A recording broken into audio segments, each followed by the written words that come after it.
Sejak musim kemarau, harga cabai di Palembang makin mahal akibat stok menipis dari penyuplai.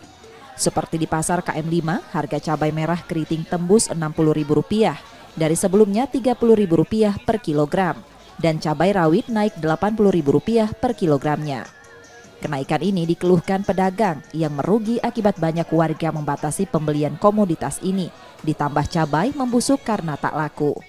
Salah satu pedagang cabai mengaku jika biasanya dalam satu hari mampu menjual 40 kg, kini untuk 5 kg saja sulit laku dan pembelian pun dibatasi dari penyuplai.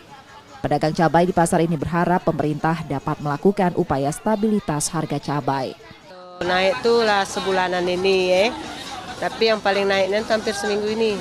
Yang kuatnya naik 60 sampai 80. Cabai burung yang merah itu 80, cabai merah 60. Susah deh kalau mahal cak ini. Saru kan jualnya susah, yang beli susah. Kenaikan harga cabai ini berimbas pada penjual makanan ringan, seperti yang dirasakan salah satu pedagang pempek, Lerida.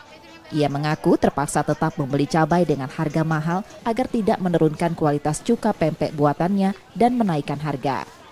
Kita ini mencari uang untuk sehari-hari, kebutuhan untuk rumah tangga nih sangat butuh.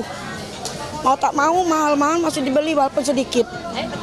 Nggak sekilo walaupun seperempat dibeli gitu. Jadi ngurangi nilai konsumsi ya? Oh iya, ngurangi konsumsi. Karena konsumsi kayak gini, kok cukainya nggak pedas Bu, kok cabai mahal gitu.